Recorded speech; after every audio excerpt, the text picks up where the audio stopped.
तो इच्छा ये हो रही है कि अगला प्रधानमंत्री कौन बनेगा वो अगर आप बता दें तो अच्छा होगा, लेकिन चूंकि ये पॉलिटिकल बातचीत नहीं है इस शो में तो मैं इसको छोड़ देता हूं।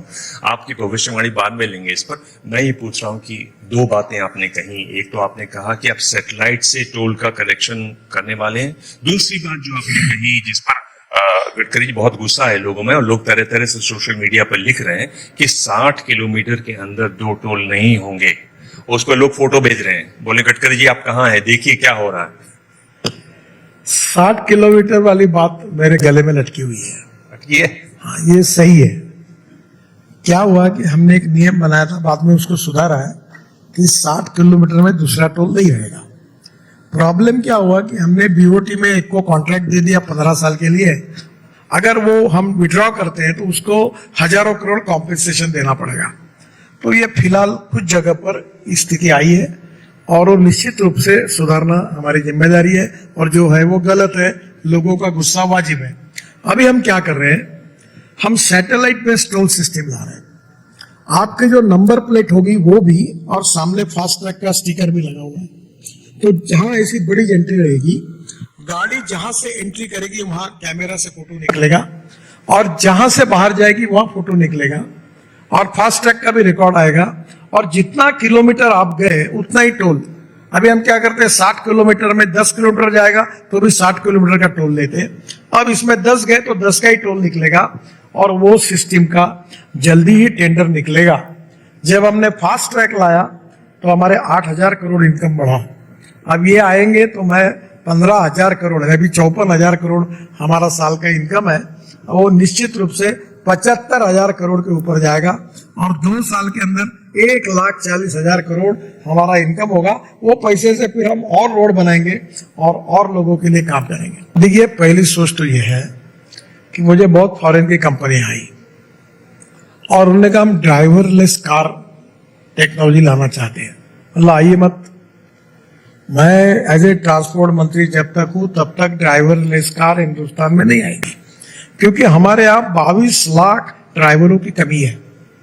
और एग्रीकल्चर में मैं आपको बताता हूं कि बड़े प्रमाण पर हमारी पॉपुलेशन ज्यादा होने के कारण हमारा मैकेनाइज एग्रीकल्चर करने में दिक्कत भी है, पर धीरे धीरे बड़े प्रमाण पर एग्रीकल्चर मैकेनाइज हो रही है।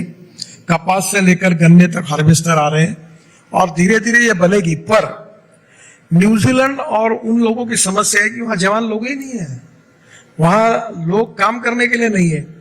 हिंदुस्तान में एक एक्सपर्टाइज है कि पॉपुलेशन को बढ़ाने का और ऑटोमोबाइल ग्रोथ को बढ़ाने का एक नेचुरल, एक ऐसा एक्सपर्टाइज हिंदुस्तान में है कि लगातार वो बढ़ रही। इसलिए we need economy production with the involvement of maximum number of persons. ये हमारे देश की आवश्यकता है।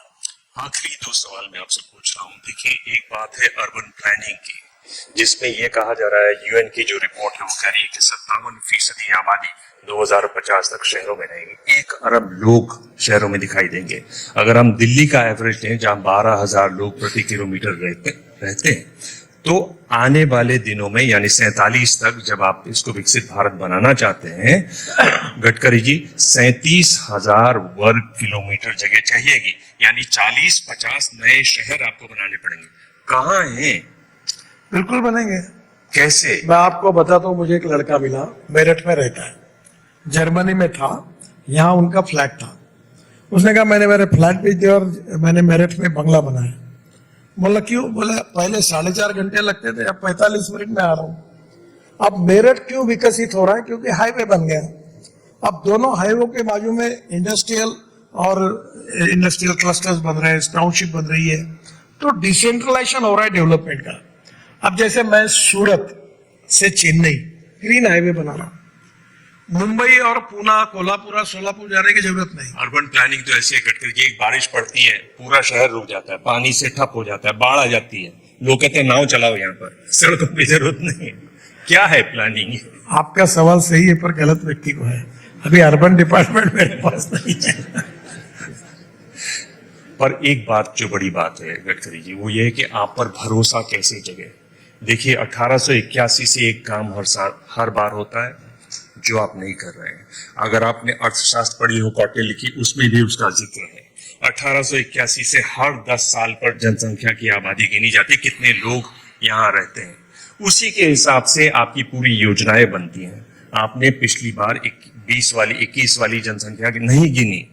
आपने क्यों नहीं गिनी? क्योंकि उसमें आपकी पोल खोल जाती। आपने कहा हमारा रूरलिफिकेशन हो चुका है। क्या है उसमें कि अगर एक गांव में 10% घरों में बिजली आ गई तो हम उसको मान लेते हैं कि हो गया। यहाँ पर 90 लोग मना कर देते। ओपन डेफिकेशन, खुले में शौच, उसके साथ भी यही हाल है। इसलिए क्या इसीलिए आप लोग गिनती नहीं कर रहे हैं? क्योंकि आप गिनती नहीं करेंगे, योजनाएं कहां से बनाएंगे? आप भी जानते हैं जब तक आंकड़ा सही न हो आप योजना सही बना ही नहीं सकते हैं। आप 2030 के लिए जो योजनाएं बना रहे हैं, आंकड़ा कब का है? 2011 का। देखिए, आपने बहुत सही मूलभूत सवाल पूछा है। हमारे देश के जीडीपी ग्रोथ में 22 से 24% मैन्युफैक्चरिंग सेक्टर से आता है, 52 से 54% सर्विस सेक्टर से आता है और 12 से 13% एग्रीकल्चर एंड अलाइड सेक्टर से आता है। गांव, गरीब, मजदूर, किसान, जल, जमीन, जंगल और जानवर, इसके आधारित हमको गांवों का विकास करना पड़ेगा। मैं छोटा सा काम करता हूँ। मैं केवल गांवों में और किसानों में काम करता हूँ और मेरे प्रोजेक्ट का टर्नओवर 2,500 करोड़ है। मैं 15,000 लोगों को रोजगार दे चुका हूँ और मेरा सपना है कि गांव समृद्ध बने। आप जरूर आइए एक बार। मैं स्मार्ट विलेज बना रहा हूँ और अगर हर गांव में अच्छी स्कूल होगी, अच्छा कॉलेज होगा, अच्छे रेस्टोरेंट्स होंगे, दुकानें होंगी, गडकरी, मैं आपके वहां आऊंगा, पर ये सवाल का जवाब नहीं है कि क्यों नहीं है आप आबादी, क्यों नहीं आप गिनती करते। और ऐसा नहीं है कि आप कह रहे हैं कि भाई कोविड की वजह से नहीं किया। 143 देशों ने, कोविड तो सारे दुनिया में फैला, 143 देशों ने जनसंख्या गिन ली अपनी आबादी कितनी है।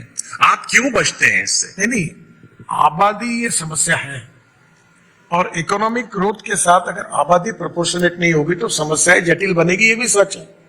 पर दूसरी प्रश्न यह है कि महात्मा गांधी कहते थे कि भारत गांव में रहता है, तब 85 to 90% लोग गांव में रहते हैं। अब लोग गांव छोड़कर शहर में क्यों आए? खुशी से नहीं आए। आजकल मुंबई में बड़े प्रमाण पर जो साउथ इंडिया से लोग आते थे, तमिलनाडु, कर्नाटक, केरल और कर्नाटक से, अब नहीं है। अब बिहार से भी लोग नहीं आ रहे, क्योंकि जब यूपी और बिहार में डेवलपमेंट होगी तो लोग नहीं आएंगे।